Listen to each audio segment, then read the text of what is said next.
This is the story of a man named Stanley.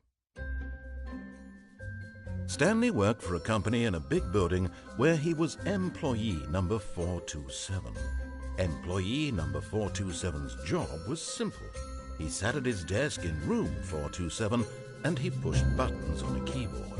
Orders came to him through a monitor on his desk, telling him what buttons to push, how long to push them, and in what order. This is what employee 427 did every day of every month of every year. And although others might have considered it soul-rending, Stanley relished every moment that the orders came in, as though he had been made exactly for this job. And Stanley was happy. And then one day, something very peculiar happened. Something that would forever change Stanley. Something he would never quite forget. He had been at his desk for nearly an hour when he realized that not one single order had arrived on the monitor for him to follow. No one had showed up to give him instructions, call a meeting, or even say hi. Never in all his years at the company had this happened, this complete isolation. Something was very clearly wrong. Shocked, frozen solid, Stanley found himself unable to move for the longest time. But as he came to his wits and regained his senses, he got up from his desk and stepped out of his office.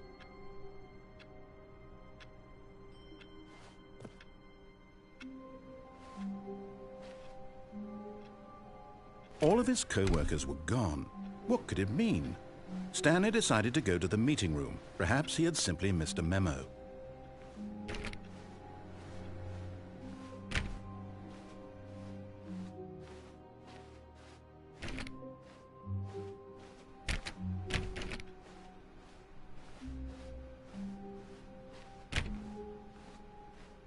Stanley went around touching every little thing in the office, but it didn't make a single difference, nor did it advance the story in any way.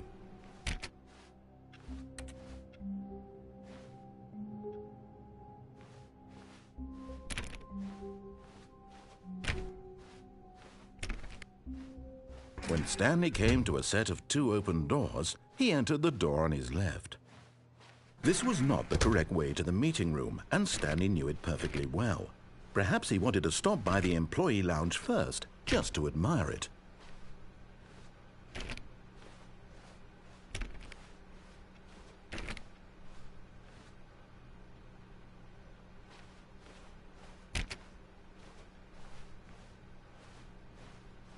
Ah, yes, truly a room worth admiring.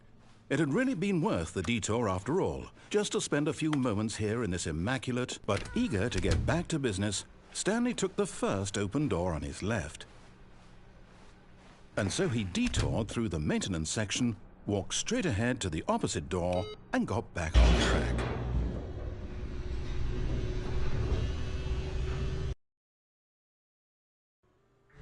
But Stanley didn't want to go back to the office. He wanted to wander about and get even further off track. So now in order to get back, he needed to go, from here it's, left. Oh, no, it's to the right, my mistake. No, not the right.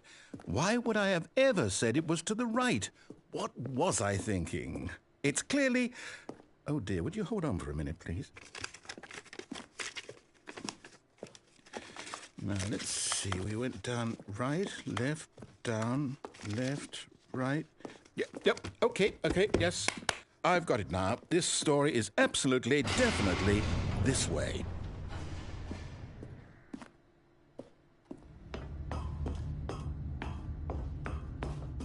No, no, no, no, no, no, no, no, no. This isn't right at all. You're not supposed to be here yet. This is all a spoiler. Quick, Stanley, close your eyes. Okay. We just have to get back to, oh, who am I kidding? It's all rubbish now. The whole story completely unusable. How about, rather than waste my time trying to salvage this nonsense, we'll just restart the game from the beginning. And this time, suppose we don't wander so far off track, Okay, from the top.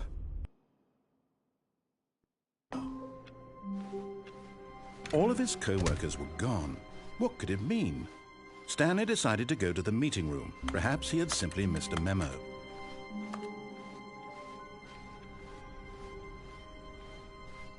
When Stanley... Wait, what? No, I restarted. I swear I definitely restarted the game over, completely fresh. Everything should be... Oh, did something change? Stanley, did you change anything when we were back in that room with all the monitors? Did you move the story somewhere or... Hold on. Why am I asking you? I'm the one who wrote the story. It was right here just a minute ago. I know for sure that it's here somewhere. Okay, then. It's an adventure. Come, Stanley. Let's find the story.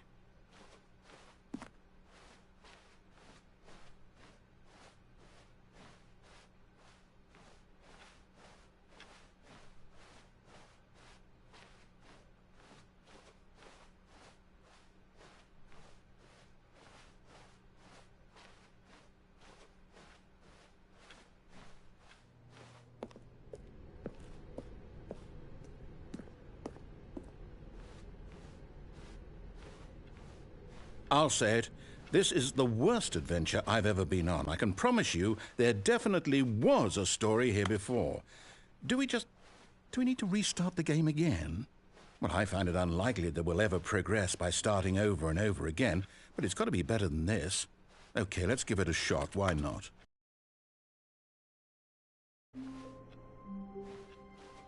All of his co-workers were gone. What could it mean? Stanley decided to go to the meeting room. Perhaps he had simply missed a memo.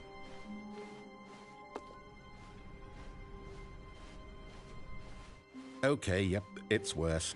I might be remembering this wrong.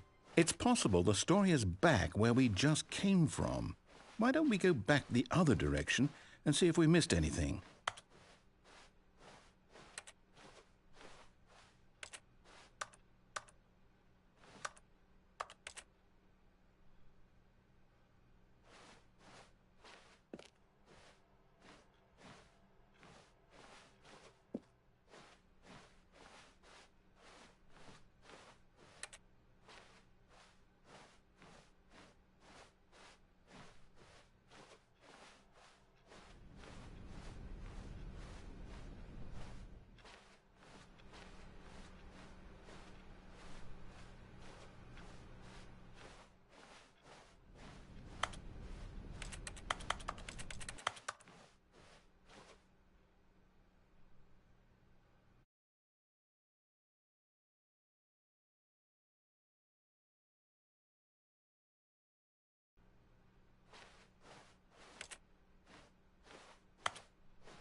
Aha!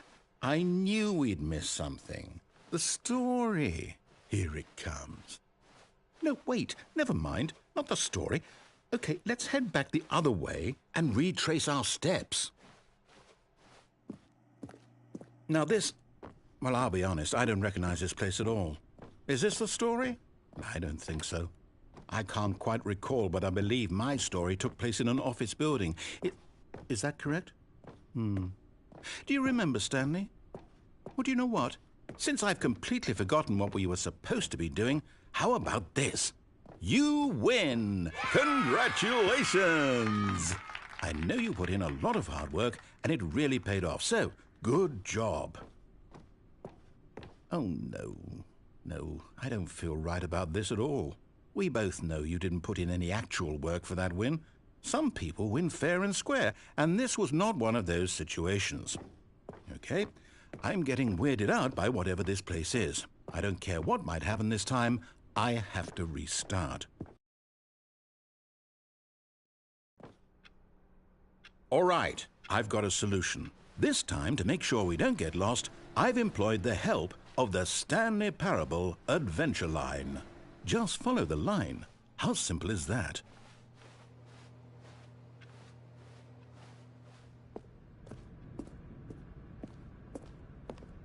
You see? The line knows where the story is. It's over in this direction. Onward, Stanley, to destiny. Though, here's a thought. Wouldn't wherever we end up be our destination, even if there's no story there? Or to put it another way, is the story of no destination still a story? Simply by the act of moving forward, are we implying a journey such that a destination is inevitably conjured into being via the very manifestation of the nature of life itself? Okay, Stanley, I need to follow this train of thought for a minute. Just stick with me. Now, we can both agree that the nature of existence is in fact a byproduct of one's subjective experience of that existence, right? Okay, now if my experience of your existence rests inside of your subjective experience of this office, is this office in fact the skeleton of my own relative experiential mental subjective construct? Whoa. Hang on. That got a bit weird back there. Well, I'd like to apologize. Not sure where I was going with all that. You know what? I think what we need right now is a bit of music to lighten the mood.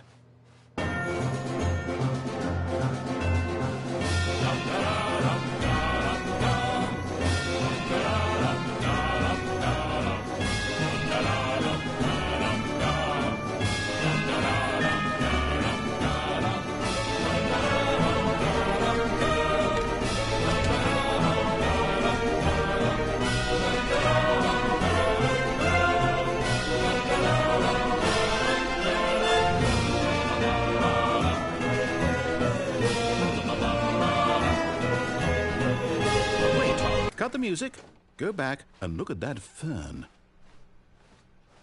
Stanley, this fern will be very important later in the story. Make sure you study it closely and remember it carefully. You won't want to miss anything.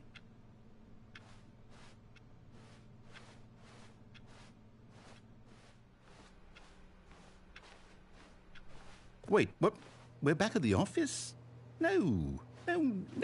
Line, you do know we're looking for the Stanley Parable, right? The story? Is any of this ringing a bell?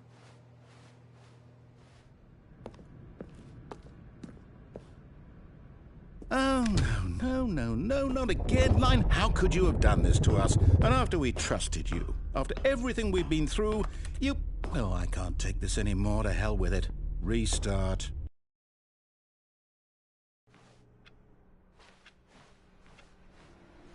You know what, Stanley? I say forget the adventure line. What's it ever done for us? We're intelligent people, right? Why can't we make up our own story? Something exciting, daring, mysterious. Ooh, this all sounds perfectly doable. Why don't we simply start wandering in, well, I don't know. How about this direction?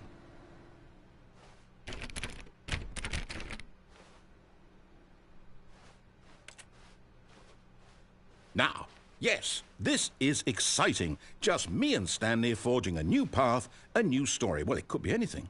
What do you want our story to be? Go wild. Use your imagination. Whatever it might be, Stanley, I'm ready for it.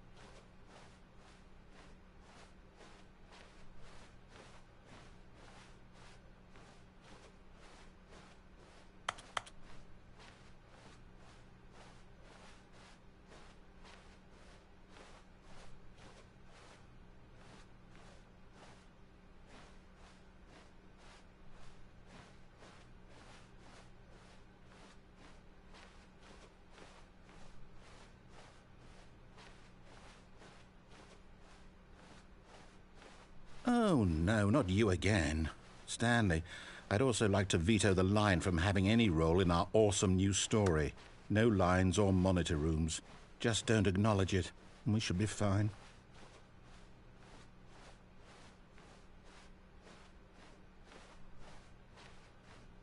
Ah, a choice. We get to make a decision. From here, the story is in our control. How important we mustn't squander the opportunity. In fact, I believe I need a minute to think here. Just walk in circles for a minute. Okay, so I know that each door has to lead somewhere, which means that somewhere at the place where we're trying to go, there must be a reverse door that leads here. And that in turn means that our destination corresponds with the counter-inverted reverse door's origin. So starting from the right, let us ask, will taking the right door lead us to where we're going? And since the answer is clearly yes, then by all accounts, the door on the right is the correct one. Another victory for logic. Come, Stanley, our destiny awaits.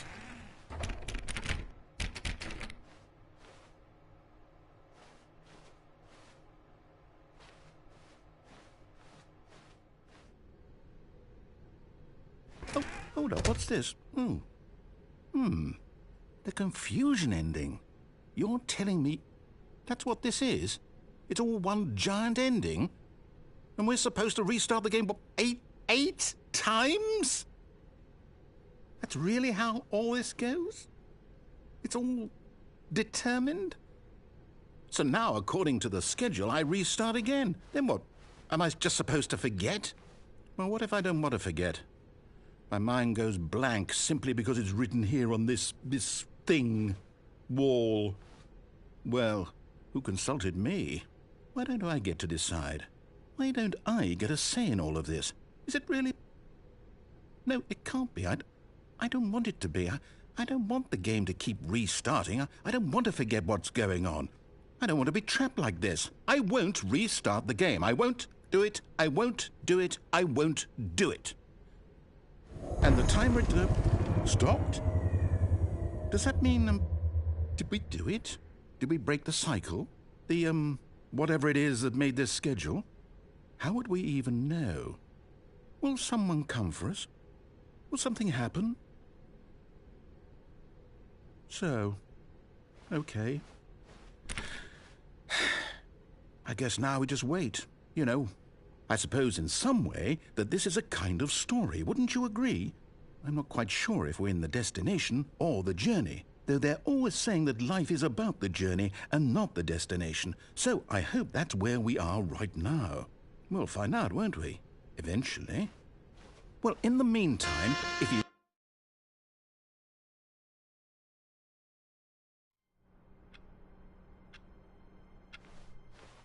All of his co-workers were gone. What could it mean? Stanley decided to go to the meeting room. Perhaps he had simply missed a memo.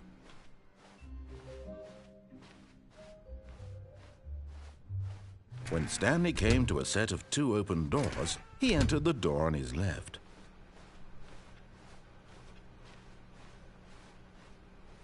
Yet there was not a single person here either.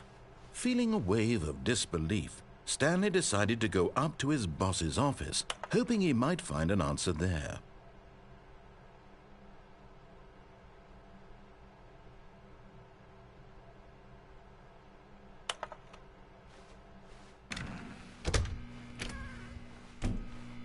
Stanley stepped into the broom closet, but there was nothing here, so he turned around and got back on track.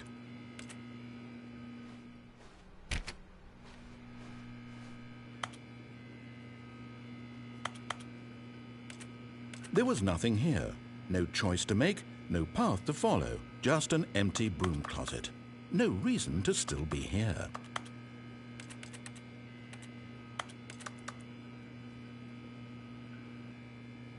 It was baffling that Stanley was still just sitting in the broom closet. He wasn't even doing anything.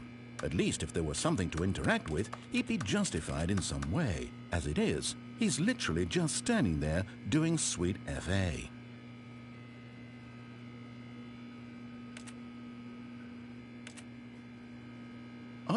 Are you really still in the broom closet? Standing around doing nothing? Why? Please offer me some explanation here. I'm genuinely confused.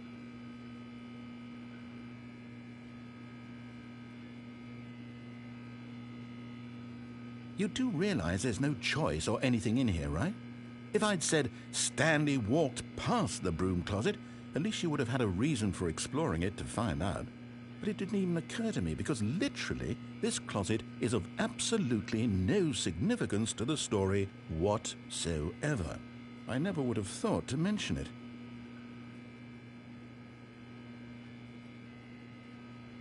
Maybe to you this is somehow its own branching path. Maybe when you go talk about this with your friends, you'll say, "Oh, did you get the broom closet ending? The broom closet ending was my favorite." I hope your friends find this concerning.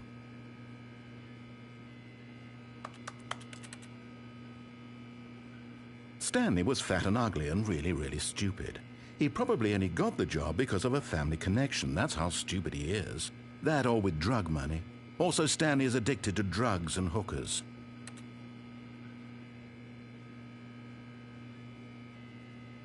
Well, I've come to a very definite conclusion about what's going on right now. You're dead. You got to this broom closet, explored it a bit, and were just about to leave because there's nothing here, when a physical malady of some sort shut down your central nervous system and you collapsed in front of your screen. Well, in a situation like this, the responsible thing is to alert someone nearby so as to ensure that your body is taken care of before it begins to decompose. Hello? Anyone who happens to be nearby? The person at this computer is dead. They have fallen prey to any number of your countless human physiological vulnerabilities. It's indicative of the long-term sustainability of your species. Please remove their corpse from the area and instruct another human to take their place, making sure they understand basic first-person video game mechanics and filling them in on the history of narrative tropes in video gaming, so that the irony and insightful commentary of this game is not lost on them. All right, when you've done that, just step out into the hallway.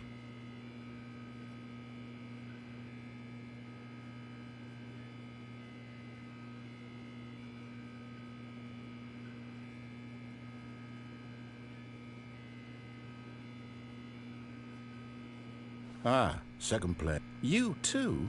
Unbelievable. I'm at the mercy of an entire species of invalids. Perhaps there's a monkey nearby you can hand the controls to. A fish? Fungus? Look, you can hammer out the details. I'm not particularly picky. I'll just be waiting for when you're ready to pick up the story again.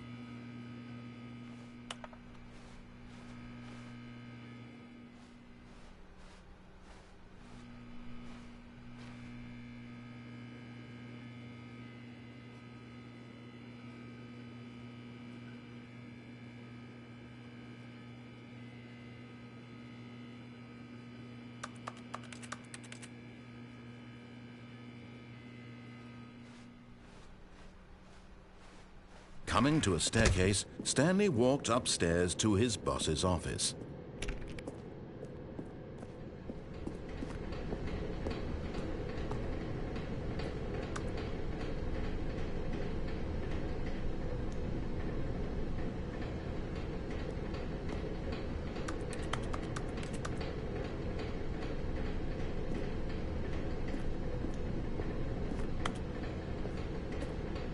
But Stanley just couldn't do it. He considered the possibility of facing his boss, admitting he had left his post during work hours. He might be fired for that. And in such a competitive economy, why had he taken that risk? All because he believed everyone had vanished? His boss would think he was crazy. And then something occurred to Stanley. Maybe, he thought to himself, maybe I am crazy. All of my co-workers blinking mysteriously out of existence in a single moment for no reason at all?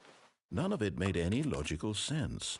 And as Stanley pondered this, he began to make other strange observations. For example, why couldn't he see his feet when he looked down? Why did doors close automatically behind him wherever he went? And for that matter, these rooms were starting to look pretty familiar. Were they simply repeating? No, Stanley said to himself, this is all too strange. This can't be real. And at last, he came to the conclusion that had been on the tip of his tongue. He just hadn't found the words for it. "I'm dreaming!" he yelled. "This is all a dream." Oh, what a relief Stanley felt to have finally found an answer, an explanation.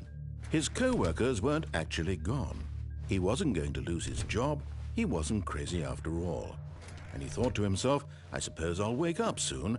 I'll have to go back to my boring real-life job pushing buttons. I may as well enjoy this while I'm still lucid.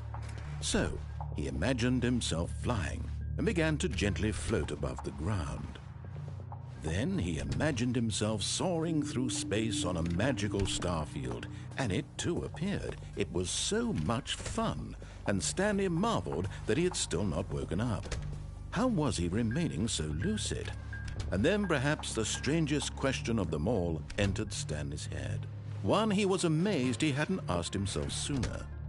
Why is there a voice in my head dictating everything that I'm doing and thinking? Now the voice was describing itself being considered by Stanley, who found it particularly strange. I'm dreaming about a voice describing me, thinking about how it's describing my thoughts, he thought. And while he thought it all very odd and wondered if this voice spoke to all people in their dreams,